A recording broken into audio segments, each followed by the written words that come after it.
Од Сдруженијето на граѓани Совест најавуваат граѓанска непослушност и масовен протест доколку најдоцна до понеделник од надлежните институции не одговорат што се прави на Али Пашината џамија, колку време им треба да реагираат на ова насилие кое се врши врз Охрид, потсетувајќи дека иако Управата за заштита на културно наследство лани издаде решение за стопирање на градежните работи, таму велат 3 години непречено се гради. Повикуваме и апелираме до совеста на сите поединци и сите граѓани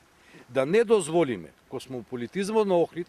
неговата културно-историска вредност како лулка на цивилизациите, да бидат трајно нарушени со незаконско дивење на поединци за своји лукративни потреби. Се обратили и до премиерот, кој ги уверувал дека тоа што се градело на Али Пашина не било минарето, иако како што велат, на очиглед на целата јавност, во џамијата и понатаму се превземаат незаконски градежни работи. И покрај сите наши укажувања, дописи до сите надлежни институции, представки до јавното обвинителство, минарето продолжува да се гради, истакнуваат од Совест.